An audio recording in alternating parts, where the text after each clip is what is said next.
Mommy. I heard my daughter's voice filled with surprise and panic. Desperately, I tried to cling to my fading consciousness, but it was no use. I fainted right in front of her. When I came to, I was in a hospital bed, having been rushed to the ER. My daughter was there, clutching my hand tightly, refusing to let go. I must have given her quite a scare. Filled with guilt, I was about to apologize when she spoke first. Mommy, the baby in your tummy says they don't want to be erased by Daddy. At her mysterious words, I held my breath in surprise. My name is Linda Williams. I'm a 27-year-old homemaker living with my husband, Mark, who is 2 years my senior, and our 4-year-old daughter, Sarah. I used to work as a sports trainer until recently when I had to quit. The reason? I'm expecting our second child. I really didn't want to quit, but after discovering my pregnancy, I started feeling unwell more often and had no choice but to leave. I was depressed after quitting a job I loved, but there were some silver linings. Mark, who hadn't been very helpful with housework or childcare before, started taking the initiative for my sake. Despite my worries about my health, I was glad to see him changing. At that time, I thought everything would be okay. Mommy, wake up, it's morning. I woke up to Sarah's innocent voice. It was 7 a.m. and the school bus for her daycare arrived at 7:30. I jumped up in a hurry.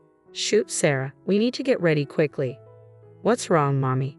We overslept. If we don't hurry, the bus will be here.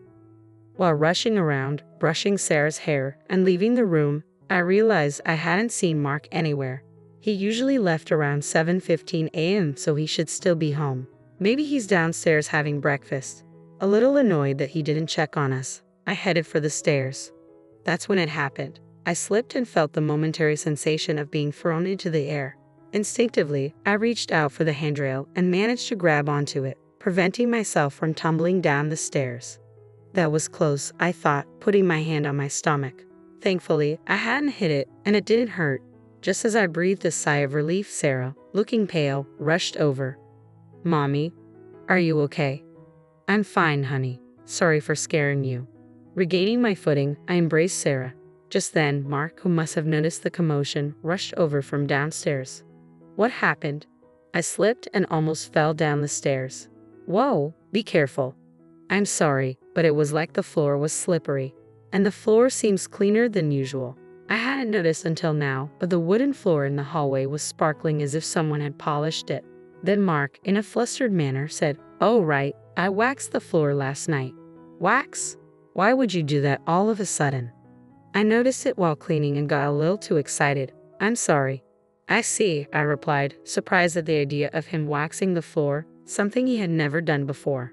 But he had been doing a lot of housework recently, so perhaps he had started noticing the little things.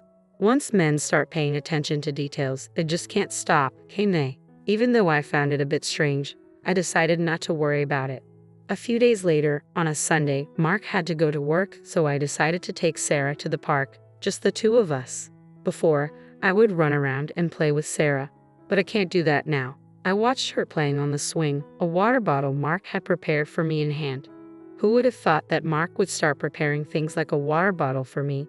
When Sarah was first born, Mark was so uninterested in anything to do with the house. It still brings tears to my eyes when I think about it. He also had no interest in Sarah, and every time I said something to him, he got grumpy and started coming home from work later and later.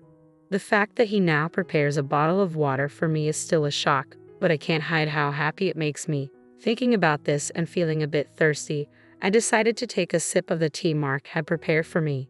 Then suddenly, Mommy? Sarah's voice cut through my thoughts. After drinking about a quarter of the bottle, I suddenly felt dizzy and began to feel unstable on my feet.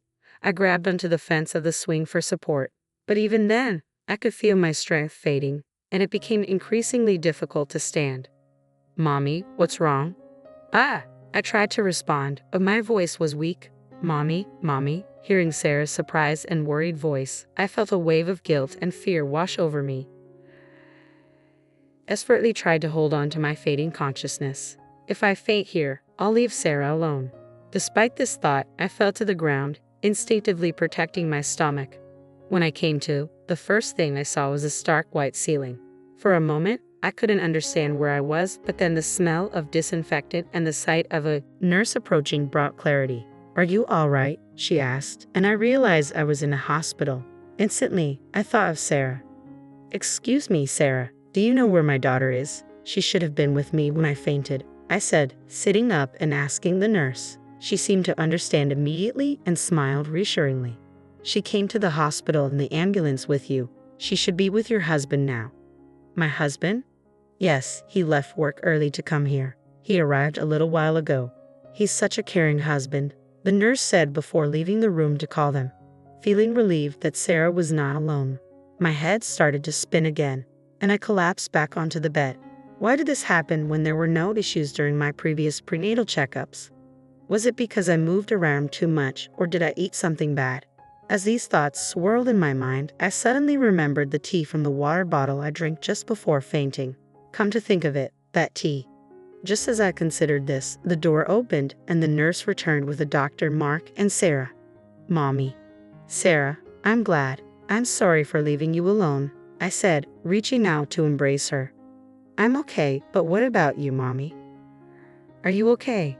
Sarah asked, her voice filled with concern.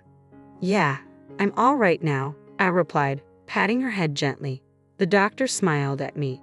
In the end, it was decided that I would be hospitalized for 2 or 3 days. After a thorough examination by the doctor and nurse, they left the room. I'll go buy a drink, Mark said. Then he too left, leaving just Sarah and me in the hospital room. Sarah seemed a bit restless, as if she wanted to say something. What's up, Sarah? I asked. Mommy, can you keep a secret from Daddy? She asked. Huh? Okay, but why? I replied, curious. Although I wondered why she was asking, I nodded in agreement. Sarah brought her face closer to mine, wearing a serious expression. The baby is saying they don't want to get erased by Daddy, she whispered. Huh? I was momentarily speechless, unable to understand what Sarah was saying. She pursed her lips in dissatisfaction and spoke a little louder. The baby is saying Daddy's being mean and the tea in the water bottle. At these words, I was taken aback. I too had sensed an unusual bitterness in the tea from the water bottle. At the time, I thought maybe Mark had bought a different type of tea than usual and didn't give it much thought. But now, considering the dizziness I felt just after drinking it, I started to wonder if there was a connection to my fainting.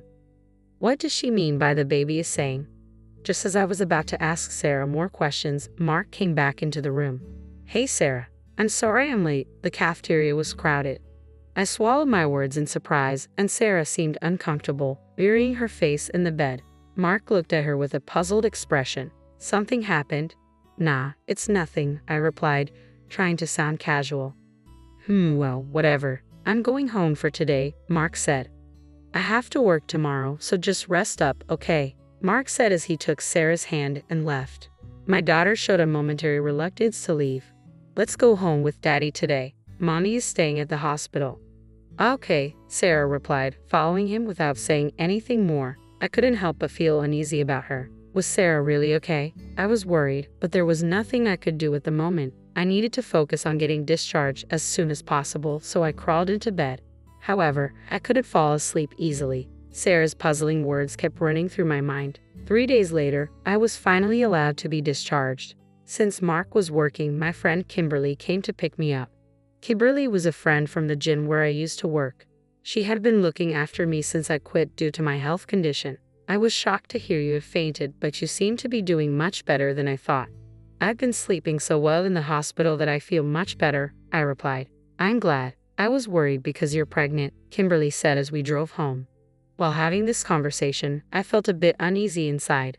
I had been constantly feeling sluggish and heavy-headed, but the discomfort improved in just a few days. The only unusual things I had done during that time were taking a break from housework and childcare and eating a balanced diet in the hospital. As I thought about it, I suddenly realized something. I hadn't eaten Mark's cooking for the past few days. I remembered there had been several oddities since Mark started doing housework. Besides almost slipping on the wax floor, other things had bothered me. For instance, items were placed in unusual spots, causing me to trip. I was told the shower was ready, but when I stepped in, the hot water tank was empty and cold water came out. Such incidents occur frequently, especially in winter when cold water came out. I rushed to the hospital out of concern for the baby in my belly. Fortunately, there were no problems, but it was a nerve-wracking experience. At the time, I thought these were just mistakes due to Mark's inexperience with housework. However, reconsidering now, each incident seemed like something that could lead to irreversible consequences if one thing went wrong. Landa, we're here. Ah, yeah. Before I knew it, we had arrived at the house. Seeing my silence, Kimberly looked at me with worry. If you're feeling sick, you should say so, okay? Yeah, I will, thanks. You should rest for today at least. I'll pick up Sarah, okay? Thank you, I appreciate it. As we got out of the car together, I thought to myself that I should talk to Sarah properly once she was back. In the evening, Sarah returned home with Kimberly, who had even bought some deli food for dinner. Call me if anything happens, Kimberly said before leaving. She was like a superhero. I silently jumped for joy in my mind.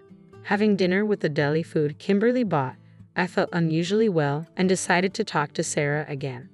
Can we talk a bit more about the other day? I asked. Sarah nodded seriously. Can you talk to the baby in my belly, Sarah? I asked. Yes, Sarah nodded firmly. It was hard to believe, but I felt that there was no falsehood in her words.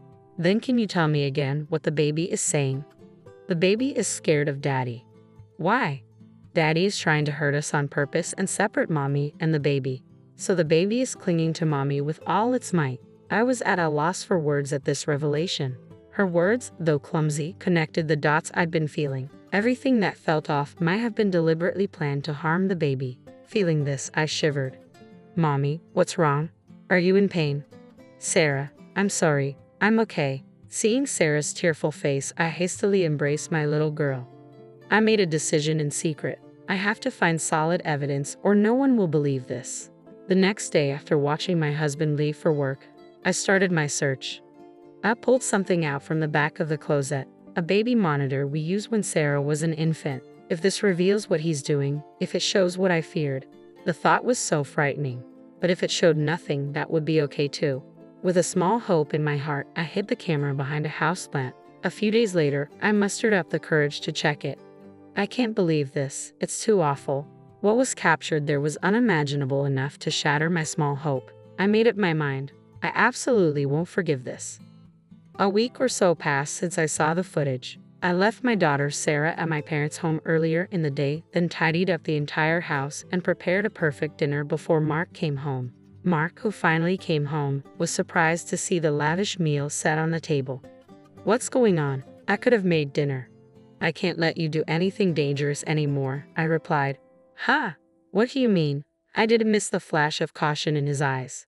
I mean exactly what I said. What have you been feeding your pregnant wife all this time? I don't get it at all, he said, trying to sound innocent. My health has improved significantly since I stopped eating your cooking for the past week. What's that supposed to mean? He asked, slightly shaken. I had pretended to eat your cooking and threw it all away. When I told him this, he looked even more unsettled. Also, when I checked around the house, I noticed the non-slip pad under the rug was missing and the anti-tip device on the bookshelf next to the bed was removed. I got goosebumps when I found these. These weren't just targeted at our baby. It implied I was also a target. When I glanced at Mark, his mouth was twitching as he tried to force a smile. Now that I think about it, there was a time when body wash had spilled on the bathroom floor after a shower and things fell from shelves. If I had fallen and hit my stomach, it would have been a disaster. Those are just coincidences, right? Maybe it just made a little mistake, he said nervously. I thought so too until I saw this. I thrust my phone in front of his face and played the footage recorded on the baby monitor. There was Mark talking on the phone with someone, and his voice was clearly recorded. I get it, but it's not going as planned. It's surprisingly hard to make a person disappear in an accident. Well, two people. It would be best if the baby in the belly could disappear too. Those words from the video sent chills down my spine no matter how many times I heard them. Watching Mark, I saw he was trembling slightly, unable to hide his fear. Despite being wary, I continued to speak. The person on the phone is a woman, isn't it? Once I'm gone, you're planning all these things with her, things too disgusting to even mention. You're spying on me like this. I'll sue you. How dare you? Do you even understand what you've done? Mark shouted. Just shut up. Just shut up. No longer able to find excuses, Mark's face turned bright red as he lost control and lashed out at me. Instinctively, I hunched over to protect my stomach. Just as I did, a loud bang sounded, and the next moment, I heard Mark scream. Landa, are you okay? Kimberly, thank you. I looked over in relief to find Kimberly, who had easily subdued Mark and was laughing. In fact, she's a strong woman who has won the national wrestling tournament multiple times. For the day, I had asked Kimberly to stand by in the next room just in case. Mark, pinned down by Kimberly, was already red-faced and bellowing. You think you're alive because of who? Me, right? Yet you annoy me with demands to play with the kids and help with housework. If you all would just disappear, I could live freely. Just get lost for my sake, you idiot. So that's what you think. But thank you. Ha! Actually, you just helped me a lot by self-destructing. Saying so, I thrust my phone, which was in call mode, in front of Mark. The call was to 911. Actually, it had been in this state for a little while before, so all of Mark's words had gone straight through to the police. Please, not the cops. Mark was struggling to escape, but Kimberly had him firmly pinned down, and he couldn't move. I'm sorry, I was wrong. Please, I apologize. Forgive me. That's not something you can get away with just by apologizing. What you were about to do. Don't say such things.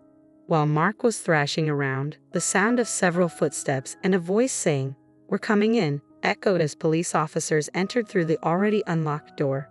In no time, Mark was taken away. Even on his way out, Mark was pathetically clinging to me and pleading, "Help me." A subsequent investigation revealed the plan by Mark and his mistress. Their objective was to eliminate me, who was in their way, so they could be together. Even if they failed to get rid of me, they were contemplating a story that the loss of our child due to my carelessness would lead to divorce. Moreover, if they could blame it on me, they thought they could claim compensation at the time of divorce. The sheer audacity of it all leaves me speechless. Even now, when I think about what could have happened if I hadn't noticed anything, it still sends chills down my spine. Mommy, the baby is happy. She says she can always be by your side. When I went to pick up Sarah, she said that right away. Yes, I'm so glad. It's all thanks to you. I thanked my daughter from the bottom of my heart, and tears of relief flowed. Mommy, why are you crying? The baby is looking forward to meeting you. I'm also very excited. About a month after Mark's arrest, our divorce was finalized. A few months later, I gave birth to a healthy baby girl. Sarah is overjoyed at her sister's birth and has now become a very reliable big sister.